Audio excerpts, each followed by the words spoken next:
Mestre Jesus, amigos espirituais, que nessa noite, nas reflexões que vamos fazer em torno do Evangelho, nós consigamos combater as nossas ilusões, fortalecer a nossa fé, fortalecer o nosso querer e a nossa vontade, para que nós saiamos daqui mais fortalecidos para fazer aquilo que é necessário que cada um de nós faça. Que nós tenhamos uma noção melhor das nossas necessidades, de quem somos, do que necessitamos alterar em nós para sermos mais felizes e estarmos mais perto de você, Pai. Muito obrigado por esse novo dia, por essa nova oportunidade, que nós saibamos aproveitá-la. Que assim seja. Capítulo 19, a fé transporta montanhas, a fé divina e a fé humana. A fé é o sentimento inato no homem de sua destinação futura. É a consciência das faculdades imensas que trazem germe dentro de si, a princípio em estado latente, e que ele deve fazer eclodir e crescer através de sua vontade ativa. Até o presente, a fé só foi compreendida em seu aspecto religioso, porque o Cristo a preconizou como alavanca poderosa e porque só se viu nele o líder de uma religião. Mas o Cristo, que realizou milagres materiais, mostrou com esses mesmos milagres o que o homem pode quando tem fé, isto é, a vontade de querer e a certeza de que sua vontade pode ter seu cumprimento. Os apóstolos, a exemplo dele, também não fizeram milagres?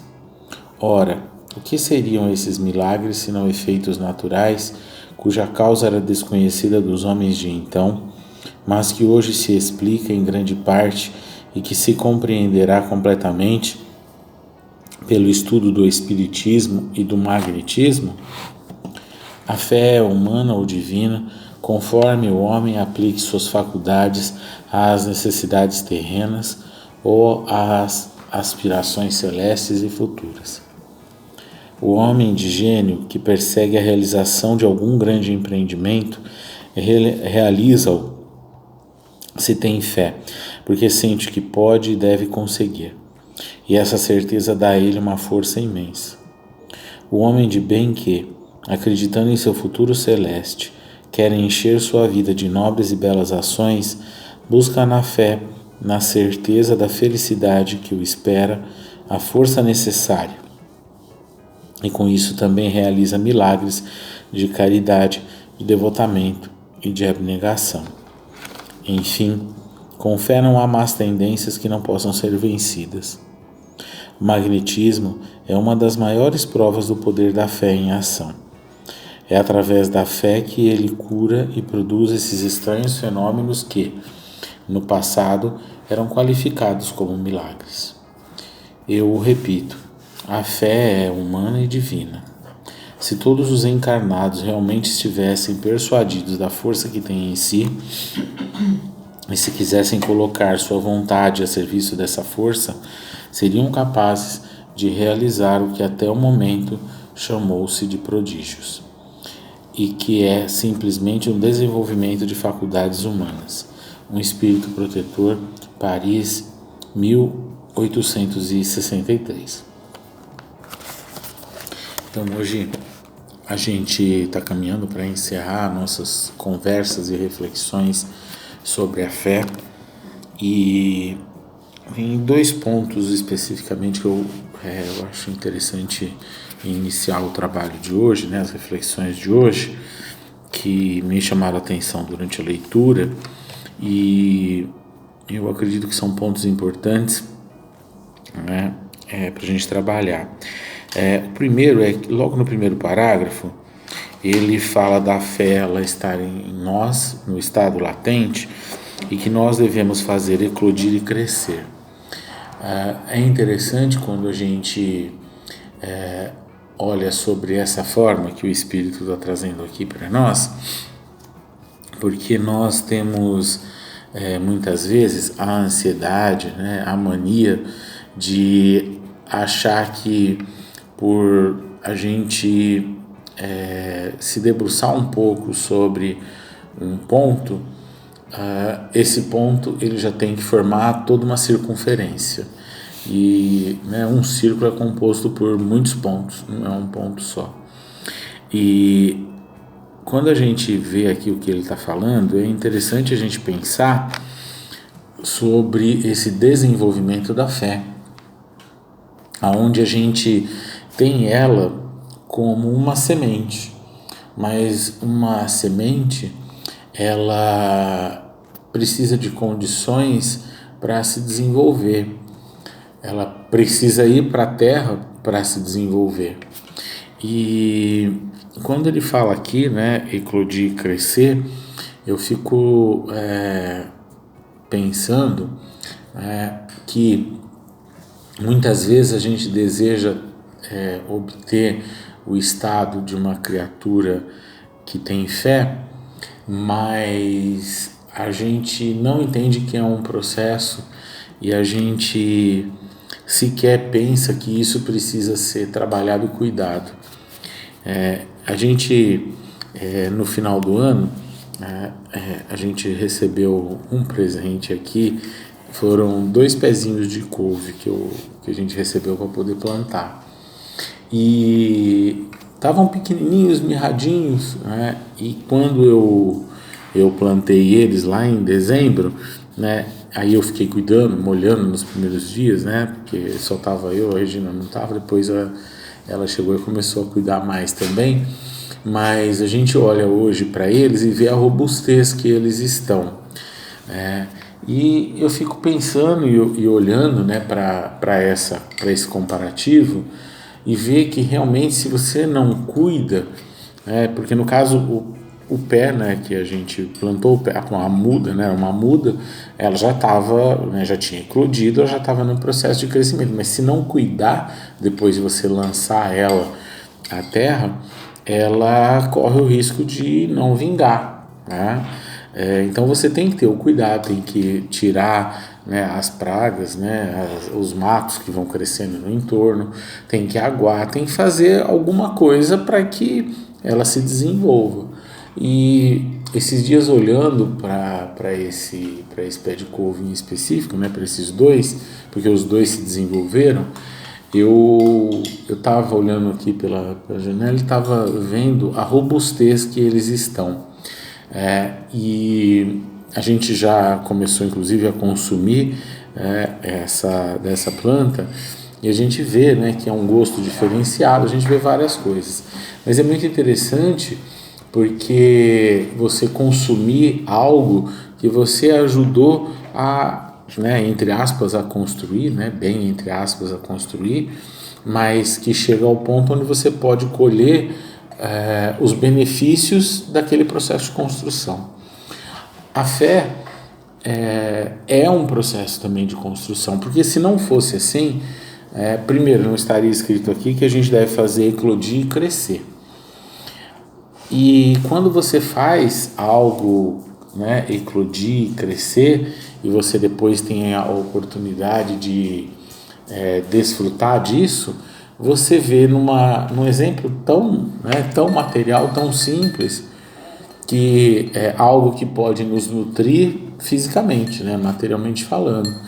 Mas eu fico imaginando transportando isso para a fé, se a gente cuidar dela, se a gente tiver o devido cuidado e ir tirando as pragas do nosso entorno, né, adubando, aguando, observando, né, se não tem nenhuma contaminação, cuidando realmente igual a gente cuida de uma planta, a gente vê que ela vai ganhar uma robustez e na hora que a gente necessitar se alimentar dela, ela vai estar ali disponível para nós.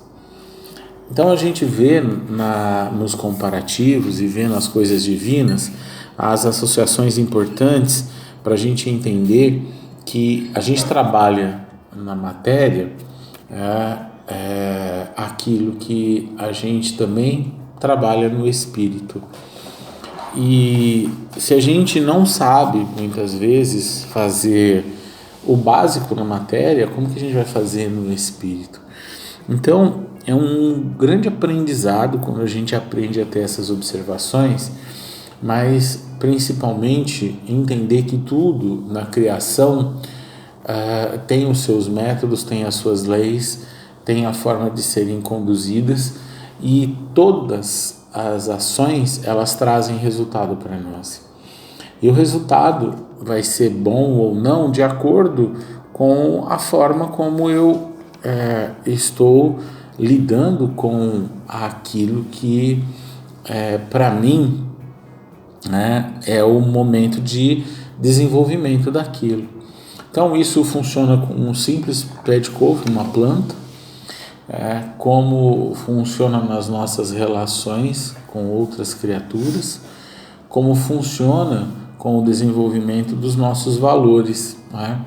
Ontem a gente conversava sobre esperança, caridade, fé, essa trindade, e muitas vezes a gente acha que nós vamos nos tornar tudo isso sem que haja nenhum esforço da nossa parte, mas a gente, com esse paralelo traçado, a gente vê uma planta que não é cuidada, ela não vai para frente. Se isso funciona para uma planta, onde ela está submetida a leis, a nós como criaturas também, se nós não fizermos o que é necessário, nós também estamos submetidos às leis divinas, e obviamente nós vamos muitas vezes não conseguir obter o resultado que é necessário. Agora, é interessante porque aí entra no segundo ponto que eu gostaria de destacar, que está no segundo parágrafo, que a gente vai conseguir compreender tudo através da doutrina espírita, pelo estudo da doutrina espírita. A doutrina espírita, ela realmente veio para poder esclarecer tudo aquilo que faltava para a gente compreender e avançar. E a gente para observar tudo aquilo que a gente tem desenvolvido com a doutrina espírita, a gente vai vendo exatamente isso mesmo. A partir do momento que você estuda a doutrina espírita, você começa a compreender a vida futura. E sem doutrina espírita é muito complicado compreender a vida futura sobre o prisma divino. A gente pode até acreditar em outras vidas, pode até ter a compreensão de continuidade, mas esclarecimento mesmo sem a doutrina espírita é muito complicado. Para mim, isso é uma minha opinião pessoal, eu acho que é até meio que impossível, porque a gente que já teve a oportunidade de vivenciar outras religiões, inclusive outros segmentos do cristianismo, a gente vê que nada esclarece de forma tão clara e objetiva, tão racional como a doutrina espírita, principalmente para criaturas que, como nós, às vezes são muito rígidas, muito racionais na forma de pensar, uma racionalidade que às vezes até beira a ignorância, porque tudo tem que comprovar, tudo tem que ter uma explicação, uma justificativa, deixando às vezes de lado um pouco até da parte da sensibilidade. Então eu vejo que quando a gente vê a doutrina espírita como esse bálsamo esclarecedor, onde tudo aquilo que a gente às vezes teve alguma dúvida, às vezes não compreendeu, às vezes fica ainda sem esperança, sem compreensão, a doutrina espírita vai acalentando, vai sendo um bálsamo que realmente consola.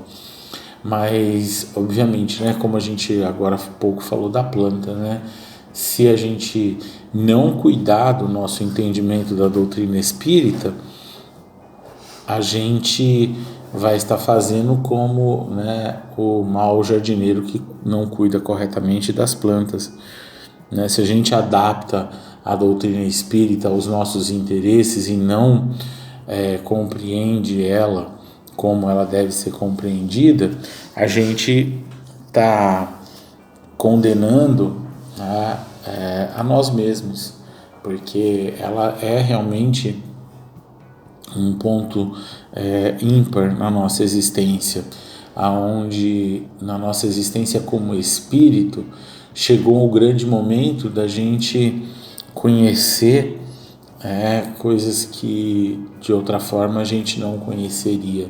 Porque quando a gente olha para nós e vê, a gente começa a tentar se ver como espírito e começa a ver a eternidade, e a gente olha para algo de tão grande valor, de algo que é muito grande, né? É difícil até da gente dimensionar, né? Porque não dá para dimensionar o tamanho, porque a gente pega basicamente o Pentateuco, por exemplo, e você já vê a dimensão. Eu fico às vezes lendo e fico imaginando como existem criaturas mais inteligentes do que eu e com uma capacidade tão grande, aonde conseguem orquestrar uma obra que não é só uma obra, né? Para mim é um ponto de marcação na existência das criaturas que nela começam a se debruçar. Porque eu vejo que quando a gente entra na doutrina espírita e a gente começa a procurar seguir os preceitos, a gente é como atingir a maioridade. Quando você pode, por exemplo, dirigir um carro no nosso país a partir da maioridade, onde a gente já começa a ter outros compromissos extremamente importantes.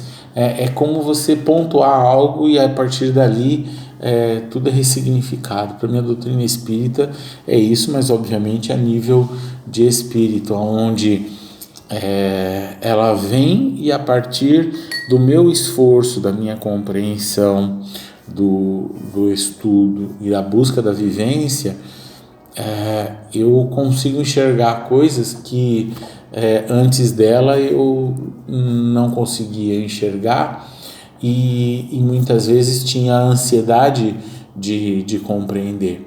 Então realmente é um bálsamo que, se bem aplicado, ele vai colaborar para o que a gente falou, o primeiro ponto destacado, que é essa eclosão da fé, esse crescimento da fé. A doutrina espírita, ela vem para realmente, é o concreto que chega na base da obra, para poder realmente consolidar essas bases e fazer com que a gente consiga progredir. E principalmente falando em fé, porque não é tão simples como a gente às vezes imagina, porque às vezes a gente quer diminuir as coisas divinas, mas a fé é algo que ela passa a ser simples a partir do momento que você vai tê-la, mas até você chegar a esse ponto de virar essa chave, é um trabalho muito grande, e enquanto a gente não realizar esse trabalho, essa árvore frondosa não vai ser frondosa para inclusive dar frutos, para depois a gente poder até transmitir a nossa fé, que inclusive foi o que a gente leu ontem, para a gente poder fazer tudo isso, a gente vai ter que fazer muito na gente para ela criar essa robustez a ponto de alimentar outras criaturas. Mas a gente vê com esse trecho que é possível fazer e que Deus já veio ao nosso encontro com as ferramentas necessárias para isso. Agora só depende da gente trabalhar as nossas construções para atingir esse patamar.